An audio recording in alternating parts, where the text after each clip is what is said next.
Yo, yo. Hey Valko, what is up? Nothing much. Just another day in the life, another Monday. Excited to get a lot of shit done this week. What about you? Same. GM A10. How's it going? Feel free to request and hop on stage if you want. Actually, Valko, I don't know if you saw, but it's been the second week in a row that I did a small experiment. I I uh, see you got an MFer. I got that. That's one thing. I got an MFer, but I posted a poll this Monday and last Monday. And basically, I said, I don't know if you saw it, but basically, I said, hey, it's Monday. How do you feel? And option one was happy, and option two was fuck my life. Have you seen the poll? No. And without checking the poll, guess what the results are. And to my big surprise, it's basically exactly the same for both weeks. So the reason why I did it 2 weeks in a row, because I kind of wanted to see if it's like, just 1 week was off or something. Maybe I'll do it next week as well. But just guess what are the proportions to happy people versus fuck my life people. I think it'd be like 60-40 fuck my life to happy. So 60 fuck my life and 40 happy. Yeah, because I imagine, one, people are actually thinking fuck my life because crypto markets are down, but also, it's kind of funny to just say fuck my life, even if you're actually happy. I actually didn't think of it that way. Fuck my life being, like fun. I thought of it like, actually like, hate my job, hate my life at the moment. That's how I thought of fuck my life. But like, it's actually exactly the opposite, right? So we have 65 happy and 35 fuck my life. So that's the proportion that we have, which is Both interesting. times. Was it 24-hour poll? Yeah, 24-hour poll. I mean, now the second poll is not fully done yet, but it's basically that's emerging. Are you going to enter some financial positions based on this data? what would the financial position be? I don't know, like short crypto or something. Yeah, just binary, in or out. Yeah, I don't know, but yeah, I expected it to be much worse because when I was back in the day having my day job, I was like just every Monday was fuck my life, like. I feel that. A Monday is GM kind of like guys, that. good to be here. Harold, what's good? Well, good man. How are you? Just another day in the life. I don't think we've met yet. What's your Oh what's your yeah. punk story? When did you join the collection and what got you in? Well, funnily enough, I traded my way up to a punk using traditional art, actually. And I had I co-owned a punk in 2020 with my brother, a nice top hat, um, but never kind of how do you say embodied its identity. And I actually got this punk from the Sotheby's auction from 3AC, like 6 weeks ago, 7 weeks ago, something like that. Oh No wow. way. Yeah, I think I got a good deal for it. Paid all in with the fees, etc. 85 ETH for the 3D glasses, so Yeah. not too bad. But yeah, I was basically selling. I was selling, buying and selling emerging artists on oil on canvas to get this one. So kind of a unique way to enter. Wow. Is that your main thing or is that also like a side hustle hobby? No, that's what I. It's a side hustle. Actually I run now since 2 years a crypto project Particle. We actually fractionalize fine art. So we did a Banksy last Oh year. yeah. Uh, Yeah, I know yeah, Particle. yeah. So that's what I Nice. do. Are you That's what I based do in as like my full time. are you based in New Based? York or the States or where? No, I'm based in London, but the business is based in the US. Yeah. Very cool. I've been meeting a bunch of the London NFT crew, and there's quite a few of us, It's a good group. We got Ovi from Rec Guy. We got Seed Phrase is half the time he's around here. So there's a few cool people who are. Were you in Lisbon? Because I saw you Yeah, guys are auctioning that alien there. yeah, And then I exactly. Were saw there you? was the Did you see it? particle part. Yeah, of course. I was in Lisbon as well. We didn't meet then. No, I didn't come to. Unfortunately, I was. Ah, We had like a brainstorming during the punks brunch. I didn't make it to that. ah, I met a Yeah, few. dude. I met VR Punk and a few of the guys from the Telegram. Yeah, yeah. That's a shame because like Punk's brunch is like a must, because that's where you I kind of know. like meet everyone and you don't miss people there. It's like a tight knit group. Yeah. Well, I heard good things. I But yeah, know and then there was the particle party, right? Which was the yeah, kind with of the Agoria. club thing. Yeah, with Agoria. Yeah, yeah, yeah. That was super fun. Yeah, man. I was so surprised. The turnout was incredible. So many people. Yeah, yeah, yeah. It was And great. it was a shame that it got cut off so early. Yeah, he did play, I think, like half an hour or 40 minutes more than what they had allowed him to, but it's something to do with the permits. But that was a cool conference. I mean, really, I think John Carp, he just completely nailed it. It was one of the better ones that I've been to for sure. Yeah, what else have you been to? I went to NFT London. I went NFT, which was terrible. NFT NYC. Um, I went to the well, it's not a crypto conference, but I've been to the last two Art Basels to some Web3 events, and I don't know. They're always hijacked. I feel like by certain brands kind of trying to come in, which is fine. But this one felt super native, which I found was really um, like refreshing. And I don't know, maybe it's because also the time in the market right now. Just everyone was open, receptive. It was great, supportive. Yeah, it was definitely very nice, and like the venue was amazing, and yeah. So this alien sculpture, like I passed by like maybe 50 times during the event. So, well, why don't you tell us a bit about the backstory of that and how the fractionalizing is going? Yeah, sure. I mean, the long story short, it's I was walking around in the well, first I was speaking to the guys from Sotheby's and Christie's, asking what kind of profile of people are buying what right now, whether it's digital art or not. And their most successful auctions were for the Snow Crush sale, basically like a lot of memorabilia, and anecdotally things like dinosaurs.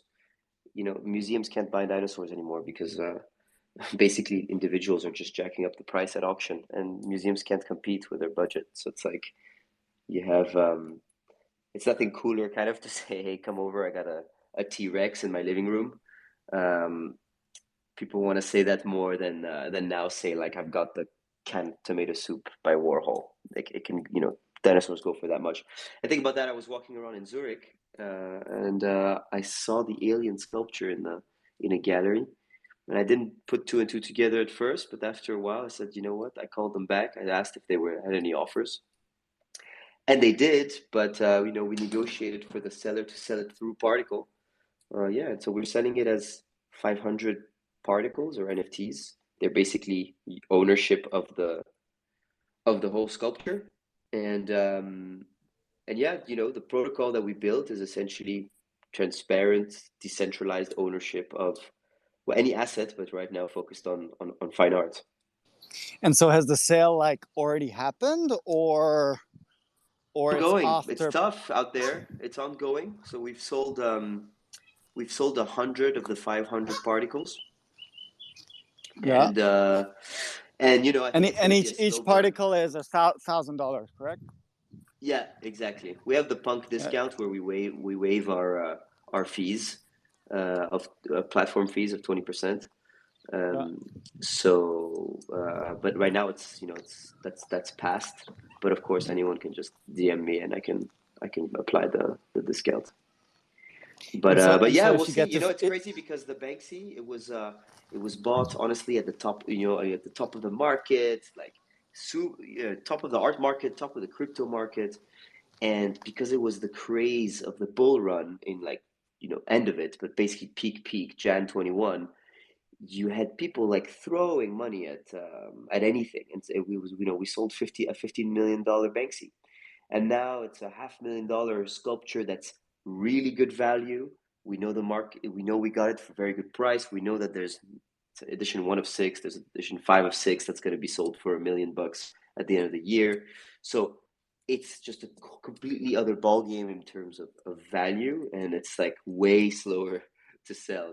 Which it doesn't surprise me, but it goes to show the dynamics, how different they are when like people are blind in a bull run, right? Interesting. And so what if you guys do not get to the 500 pieces? Like, does the sale still go through, or what happens? Yeah. Look, we'll do one of two things. Either Particle will take the will mint them and then take an ownership position in the art, but will not participate in the governance unless it's unless there's like some outlier event. But we'll leave that to the rest of the owners. Or alternatively, we would burn the rest of the supply, and effectively, if we burn it at at 250 particles minted, you'd have you effectively double the value of each particle, because it's still 100% backed by the underlying sculpture. So that's a decision we still have to take. Interesting. And because you probably know fractional.art. Yeah. It's also a protocol, and like I was like super into that thing when it was early, like 1 or 2 years ago, and to my surprise it never really caught on, and I was like always asking myself why that didn't catch on. I don't know, maybe you have any thoughts on that? I think it's because you are missing it. So let me go back. So the why the traditional art worlds was kind of boomed in the 80s and 90s and continued to is because of the financialization of the art market. And I think it's necessary as well for digital art, for the NFT art.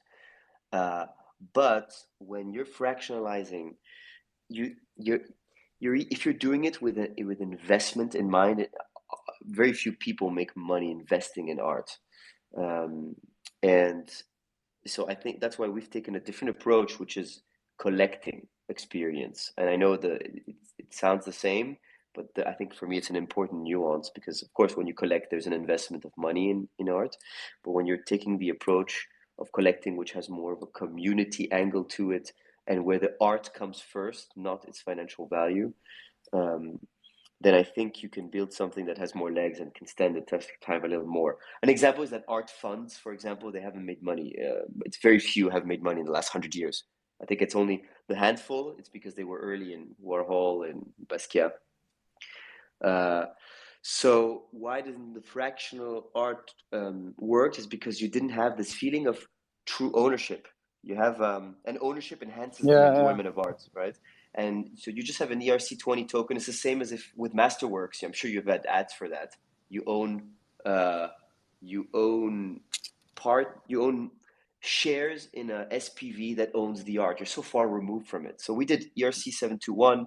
You have a specific part of the art. The particles themselves, how they're visualized, they're pieces of art within themselves. Like, they look beautiful. And the people who bought the Banksy, etc., they really identify with their specific pieces. So you really have much more of this collecting experience. At least that's the bet that we're putting on. But why fractional art never picked up? And I think they shut down, right? I actually I'm not don't sure. know if they shut down or not, but yeah, I think I Anonybooks completely just agree with that. liquidated the X copy, I think, last week. Yeah, I mean, they liquidated some things, like even the zombie punks and stuff like that.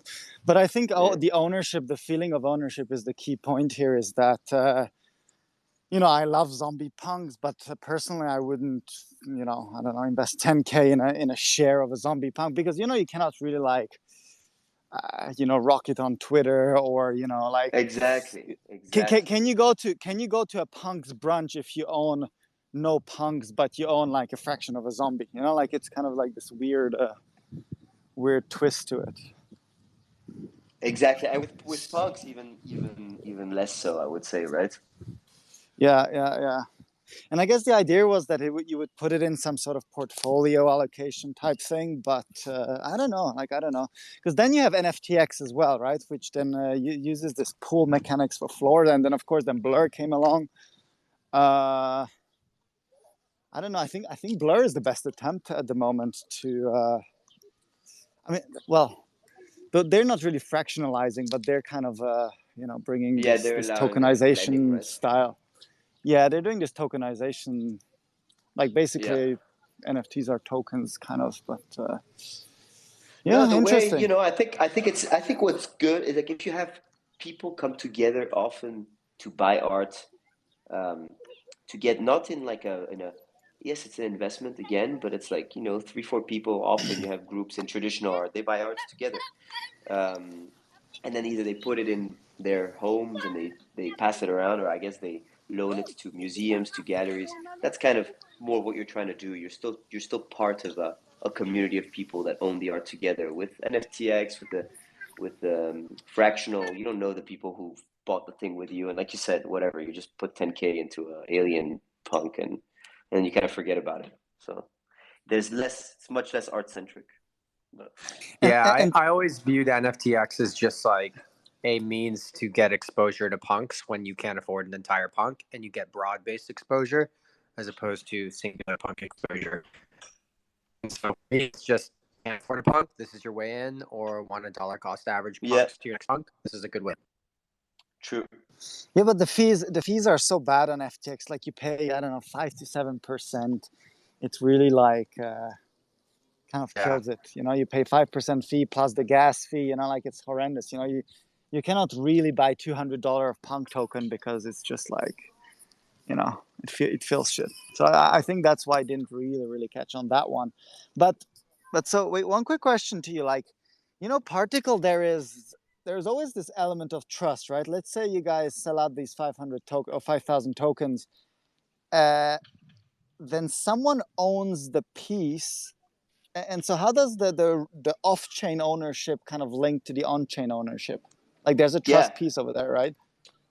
Well, there's terms that you agree to when you mint or buy any of these particles, and the way that we've done it, uh, how to crack that is you agree to loan the work to the Particle Foundation, which is a nonprofit we've set up, and that foundation essentially has the mission to democratize kind of the whole fine art experience, and it pays for everything from the insurance of the art, to the logistics, storage, and exhibiting. And its role is really to exhibit in the best kind of institutions and places to build up that the CV of the art, so its provenance, but also so that the co-ownership can see it in around the world. So like the Banksy went to LA, New York, Miami.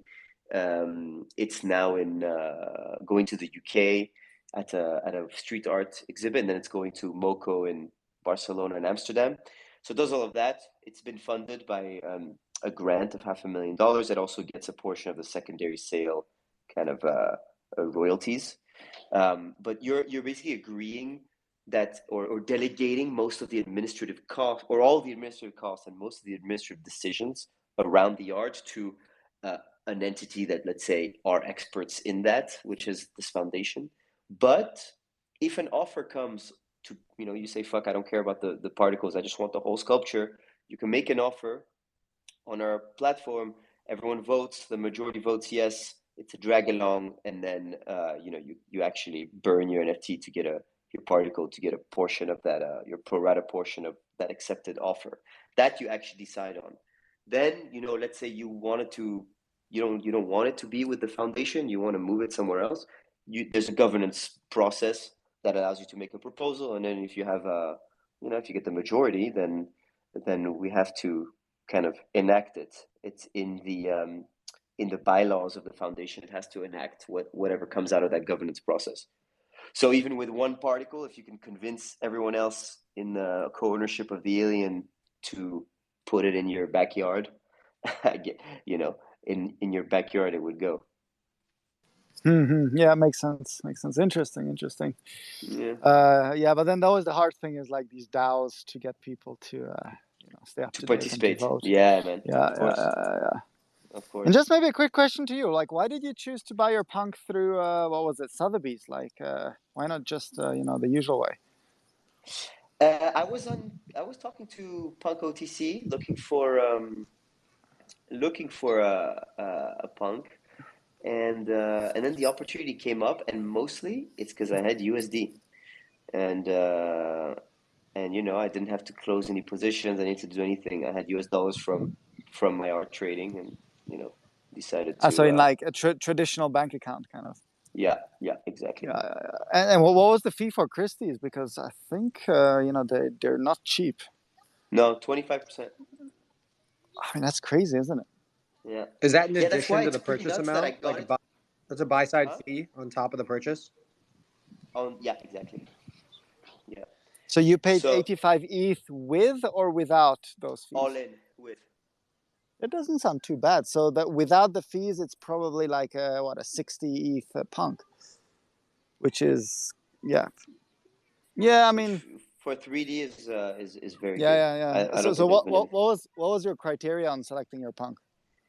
I wanted either I like the top hats. I like the 3D. I like the 3D glasses. Actually, it's mainly also because I was speaking with OSF and he got his 3D glasses and he was like Yeah. it pops up massively with the blue and the red. It's what comes it pops out Especially as you the have the colors. dark skin. It's very good. Yeah, so when I saw it, I was like, cool. And I actually just bid on it.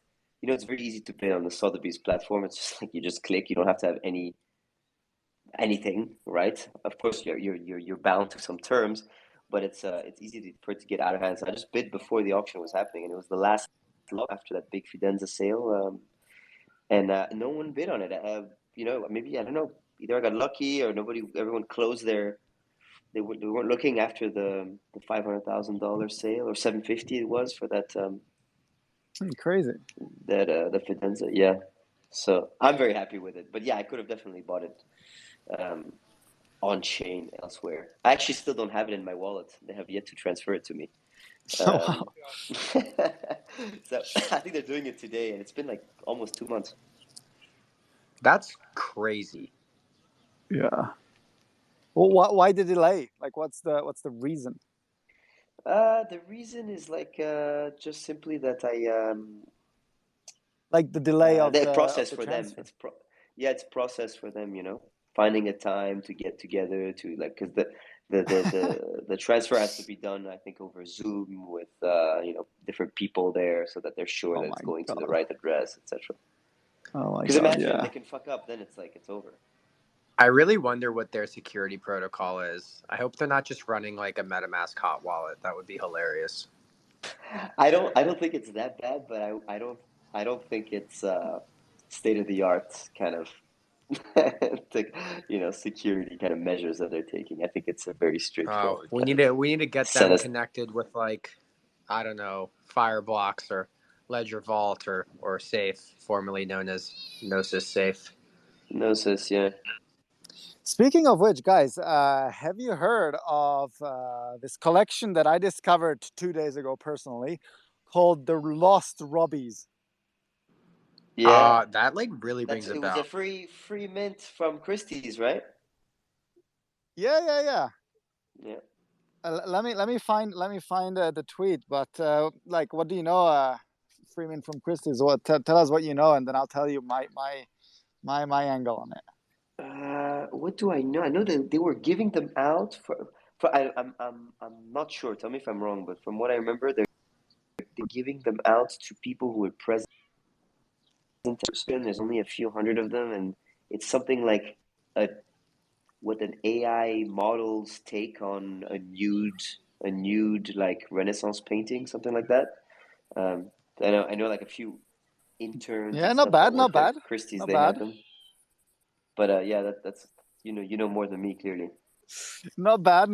Well, to be honest, 2 days ago I knew nothing, and there's this huge sale that just happened. Our good buddy Phantom bought this. I call it the chicken for 300 ETH, and I was like, "What the fuck?" So Valko, has this not came across your timeline at some point, like this thing?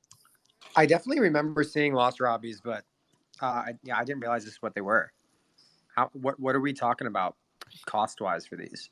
So so Phantom bought this 2 days ago for 300 ETH. What the hell? Yeah, and so well, the story is, and then von Mises kind of gave the context to it. But so the story is that in 2018, the there was indeed this Christie's event with like tread art, high-end tread art people invited to it, and this guy or girl called what's her name, Robbie, created 300 these AI generated images, from this Renaissance nude portrait, and gave it away for free to the 300 attendants. So there were 300 pieces, right? And like at the table in Christie's, wherever you were sitting, it was in your goodies bag, right? So if you took out your phone and you scanned the QR code, you got it as a free mint, right? And so the reason why they're called Lost Robbies is because out of the 300, guess how many ended up scanning the QR code out of the 300? Uh, Probably like 50 or less. Yeah, 12. There were 12 people from TradArt that were like, oh, this is like super cool. AI NFTs is the future. And the rest just outright ignored it, thinking it's like a waste of time, right? And so the story goes is that this was like 5 years ago.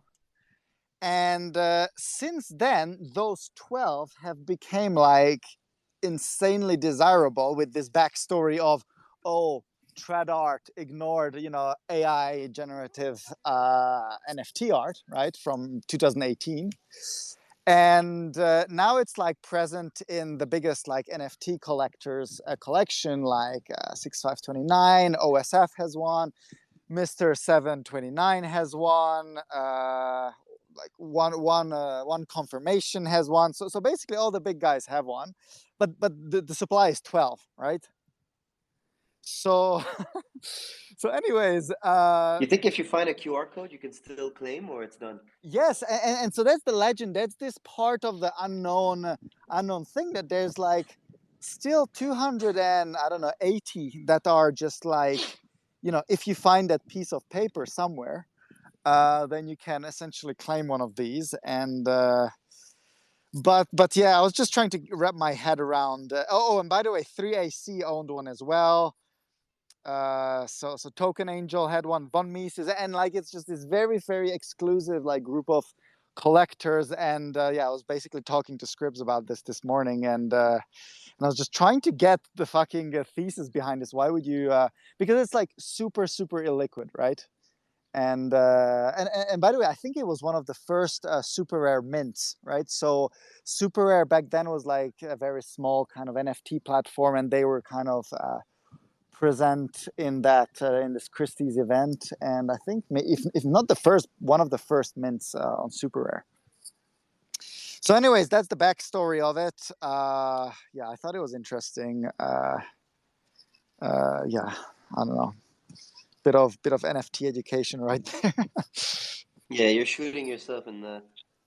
You're hating yourself if you were at that event and you're like, God damn it, where did I put this Yeah. QR But it's a code? bit similar to, I guess, punks if you lost them early on. But it's all these stories with like free mint back in the days. It's the same type of narrative.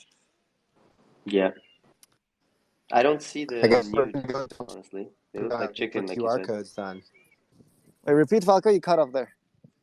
I was saying, I guess we just have to go dumpster diving for the QR codes then, or figure out what like the URL slug was and try to like brute force some other slugs. Yeah. Actually, it doesn't sound like a bad idea. I don't know where the event was. Probably New York or London. I don't know. But So LVMH is partnering with Epic Games. You guys see that headline? That's all I know. Fortnite, right? Yeah. I saw the headline. That's like the second LVMH headline in 2 weeks or something. Yeah, I mean, it could easily not be Web3 related. They could just sell like, Louis Vuitton skins in Fortnite, which people will buy. But maybe there's under the surface, some Web3 element, because obviously that's a big initiative over there for the LVMH guys. Anything like that is a positive for everything that we're doing. Yeah, it seems like they're just like running a bunch of experiments and trying to figure out what's going to stick in terms of Yeah, digital luxury exactly. goods. Bunch of baits being thrown and one of them hits. I mean, when you have tons of money, you can allow yourself to do that. It's great. Yeah, their brand is like so robust. I think they'd have to like seriously fuck up to like cause any like irreparable damage to their brand, you know? So they can Yeah, easily, like you totally. said, throw out this bait, see like, oh, is there, gaming X LVMH stuff worthy?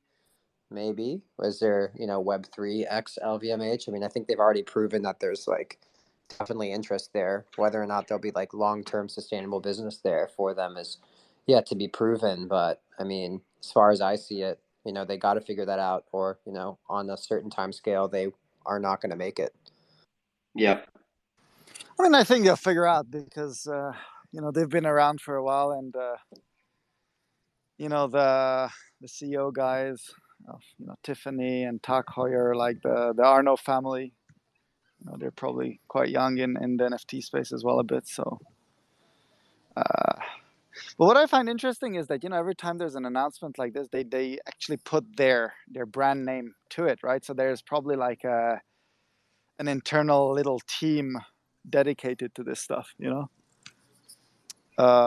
might be actually a fun corporate job, like as fun as a corporate job can get, really.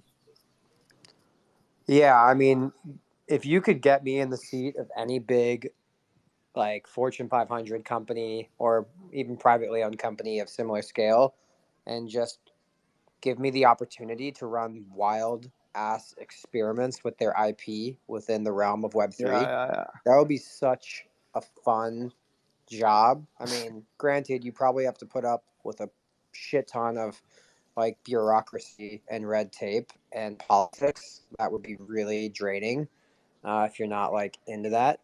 But the reward of this biggest IP in an innovative way, I mean, that's great. I love that. I mean, frankly, a lot of these companies, like they don't need with regards to what they're doing in Web3. They try something kind of like low hanging fruit and basic, and almost all the time for these guys, it pops off and pulls them up. The question is like, how do you roll that into the broader business? Is this like some new group of super fans and members club, or is there something else here? Does it have a broader vision for the metaverse, as it were, or are we just like same game selling things, and just selling things for the sake of selling things because we can? Yeah, yeah, I agree with that.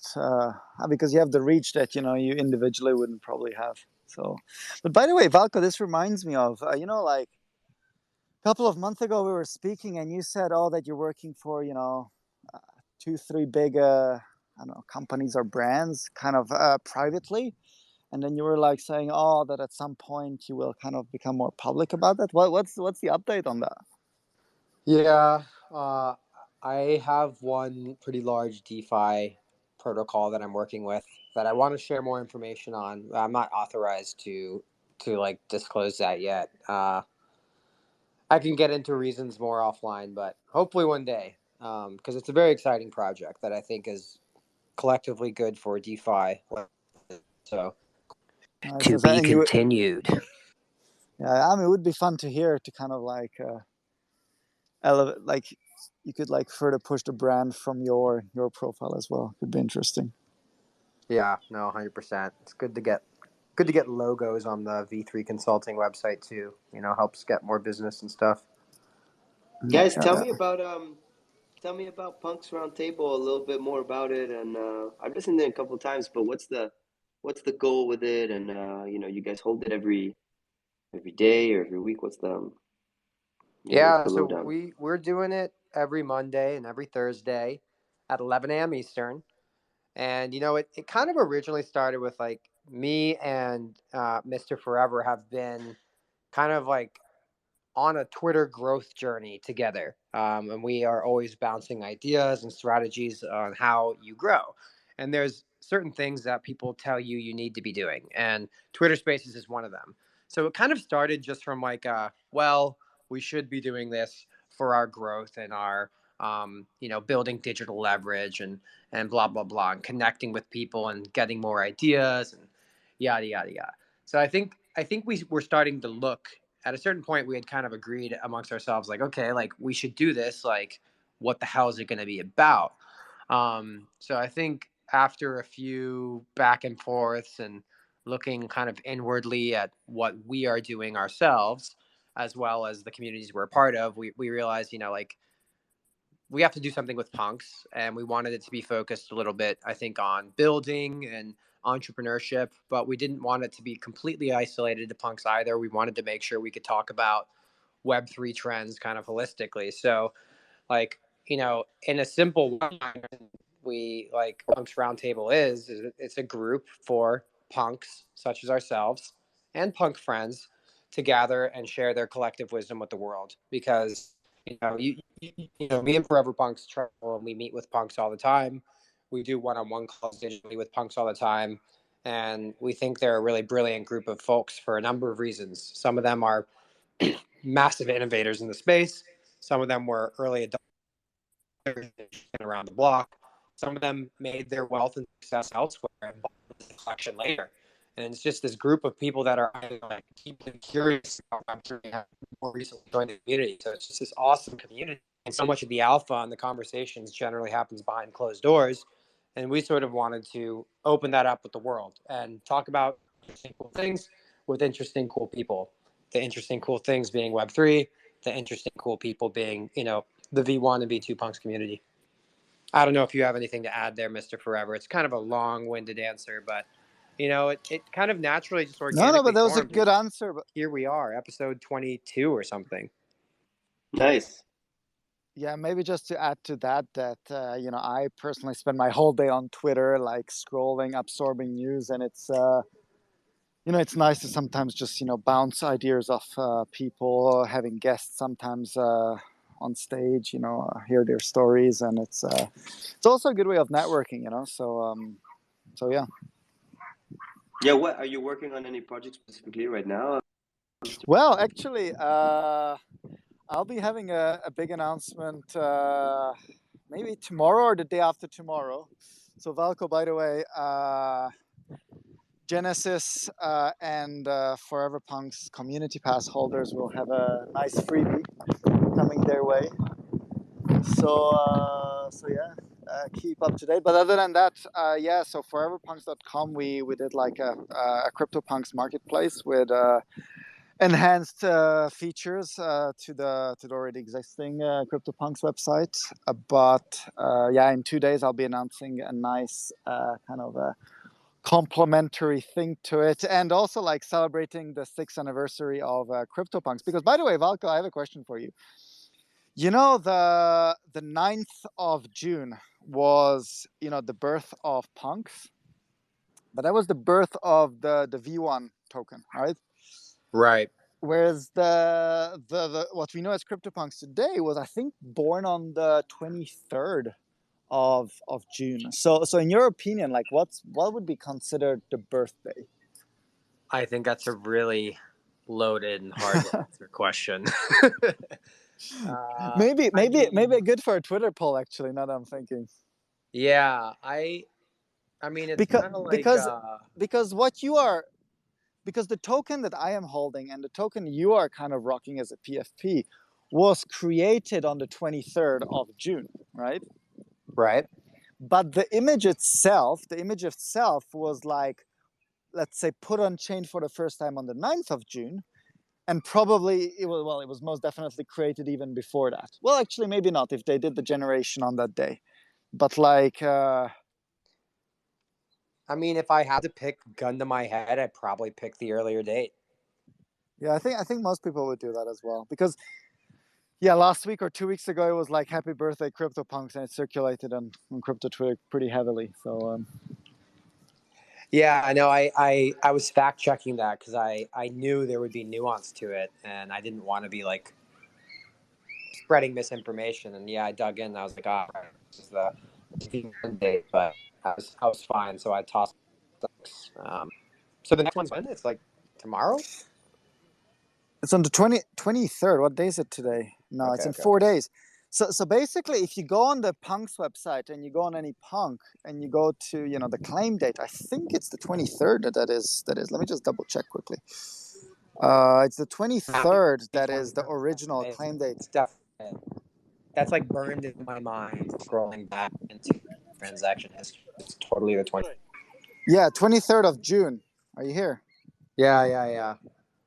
So it's like, I mean, it's been like that for a while on the CryptoPunks website, and you know, sometimes you see the occasional tweet and thread that people like attack Yuga Labs for like hiding the real birth date or whatever.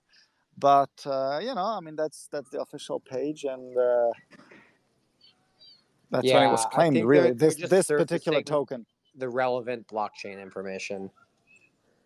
I think that's all Yeah, they're doing. true. True.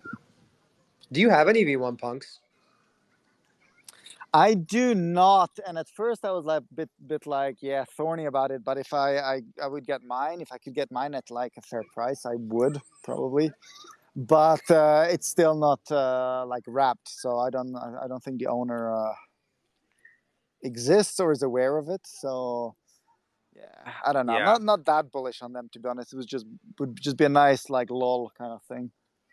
Yeah. I have to imagine kind of. Wait, can you repeat that? I think you might have cut off there. Oh, I think like the ratio of the punks floor now to the V1 punks floor, whatever that ratio is, maybe it's like a factor of 10x. Yeah. I think that will Yeah. probably be a good ratio that'll hold true um, into the next 3 to 5 years. I mean, we'll see. Maybe it Well, it increases in also favor of punks, not V1s, but I think they'll it probably also, follow each other. in my opinion, it heavily depends on how much new supply of V1s come to the market, right? Because currently the V1 supply is 3,000 roughly, right?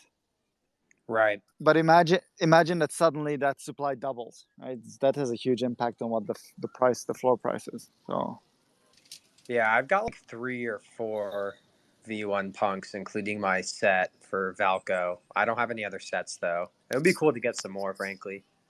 but how did you get the set? Like, I bought it. did you like go out of your way to get it? Wait, didn't you pay like 20 ETH or something? You told me. Yeah, it was listed for 20 ETH, and I think I might have bid. It might have been listed for 20 ETH. I forget exactly. I'll have to go back and look. But I just knew like this is probably like a once in a lifetime opportunity for me to get this. So even if it's an uncomfortably high price, like at that time, it was probably like a quarter of the price of a floor punk. It was just worth it to me because I really knew that having a set would be like a very iconic and like kind of secure my own personal like permanence and legacy within the punks ecosystem. Yeah, I mean, having the full set is definitely a thesis that some people believe in. Thinking of Tony Herrera here, and a couple of others, of course. Yeah. But yeah, I think like, you know, hunting down V1 punks of people that you know, rock punks as their kind of forever punk, you know, could be a good like trading strategy. You know, like if someone, you know, like saw that my punk is listed for a decent price, they would like snag it and then be like, oh, Like you know, you can like buy it off me ransom. or something. You know. Yeah. Yeah. Right. That's kind of But funny. but exactly. I mean, you paid the higher price because you wanted that specific one, right? Yeah, no, totally. I mean, frankly, like people, you could jokingly say it's ransom, but like if your intention is to, help people get their set, nobody's watching the chain all the time, right? If you can help people do that and charge a modest premium for it, that's totally fair game. In fact, you could make a pretty funny website with like, when people get ransom letters and it has like the crazy letters, like big letters and small letters cut out from like magazine snippets. It's like, meet me here with $1 million, like, come alone. You can make the whole website Yeah. themed in that way, but like, genuinely, your mission is like to create more punk set owners in the world. And even like, you know, I had a lot of fun this week with the boring punks. You've probably seen them all over Twitter. Like, people were having fun collecting like iconic punks, boring punk, right? So I don't know, 6529 or the aliens and stuff like that. So even if everyone knows it's not the real deal, but just owning some famous person's kind of derivative punk is a fun thing. And I actually I did a giveaway for a hoodie, right? I don't know if you saw that one. And the guy Yeah. who I saw that. You did 3, right? yeah, but the main one was the hoodie. And the guy who owned the hoodie reached out to me saying, yo, I'd love to take that punk off you. I'm like, well, I gave him a fair price, and he said, oh, that's a bit high. Uh, Yeah, and you were kind of like already committed to the giveaway too. yeah. And then the funny thing is, the guy who owns that hoodie is like the guy who paid what was it, $23 million for Beeple's Human One. So the guy definitely, is on the wealthier side of things. So the 0.1 here or there would have not been an issue. But it's just funny to see that he wanted his kind of matching boring punk. Yeah. Yeah, that is But funny. It would be cool to like actually have like a social graph of like all of the addresses that own a derivative of my punk. Like basically a website that aggregates every punk derivative project, and you could see like all the people that own a 7642 of some sort. Now, I'm probably not well, big enough for people to intentionally go out and collect those because they're a fan of me. But for somebody like Punk 6529, anybody who has one of those probably collects it because they like his content. So it's sort of like this weird fan club of his that he might not be tapped into. Valko, maybe I have two things to say to that. Firstly, I would go out and collect yours because I'm a fanboy of Valko. So, and then, second of all, there's not that many one-to-one punk derivative projects, right? Well, by one-to-one, I mean a 10K derivative projects, like literally with the same ID number. And the reason being is what I told you, maybe I think last week it was, Right, the new there's standard. the new standard, right? Well, that's And why so, like the by the way, aggregator would have a lot of value because you'd have to go and like manually map all the ones pre the new ERC 721B standard or whatever. well, so no, previously you didn't have this, right? Because if you would do a 10K mint of punks, right, then the IDs of the mint would be 1, 2, 3, 4, 5, right? And so the Valko punk, what's your ID, Valko? What's your punk ID? I'm 7642. Exactly. So 7642 in like a traditional mint would not be necessarily your punk, right? In fact, most No, likely it would not totally. be your Like punk. imagine if you went and mapped all of them out.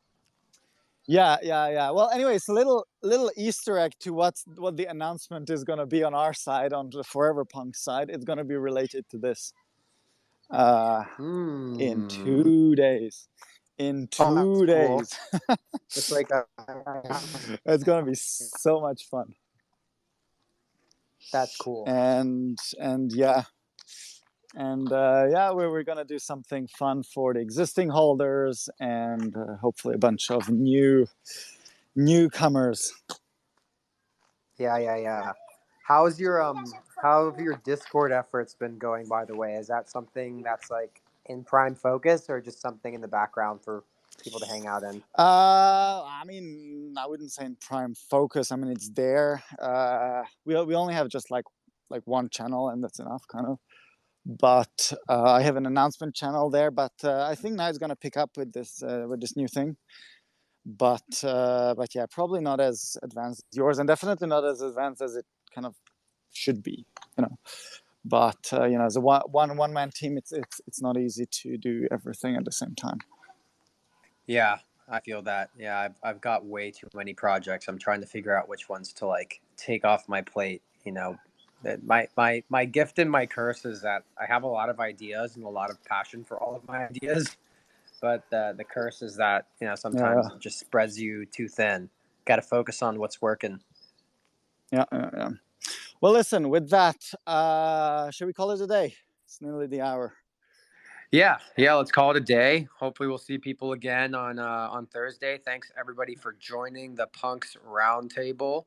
where punks gather to share their collective wisdom with the world.